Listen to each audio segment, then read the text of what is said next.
The general view of all saints is that loving God, taking delight in His intimacy, is more perfect than knowing Him.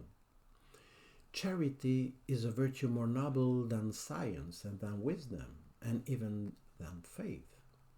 If I know all mysteries and all sciences, says St. Paul, if I have the fullness of faith, but do not have charity, I am nothing. This seems absurd, however. Could it be for us an activity still better than happiness? Than our ultimate end? But no. Now, happiness consists in knowing God, not in loving Him. Anyway, no good consists in the love we feel for it. Moreover, absolutely speaking, our intelligence is our most perfect faculty. Besides, our will is at its service, and our intelligence knows the good itself. It is still our intelligence which takes possession of the good, if an immaterial good is concerned, while our will wants the good only through the knowledge of it offered by our intelligence. Therefore, it is knowing God rather than loving Him that we apprehend Him more fully and are happy. But there is a snag.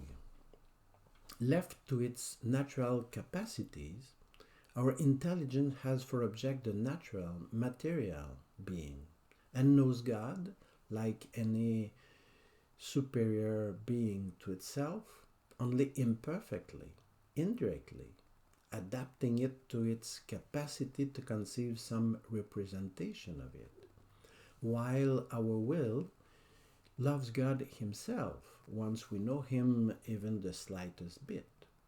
The result is that our act of loving God is more perfect than our act of knowing Him, and satisfies us more, draws us nearer of being happy. Here below, this is another sign that during this terrestrial life we can only imperfectly accede to happiness, according to the measure of our weak intelligence, and that we stay in wait and desire of better. This better will be knowing God, not through some conception which we will concoct of Him, but through His own essence. Our intelligence, then, won't anymore have as its form a conception of God forged from a sensible experience of God's creatures. It will be informed by God's own essence, which will give itself to our intelligence by grace.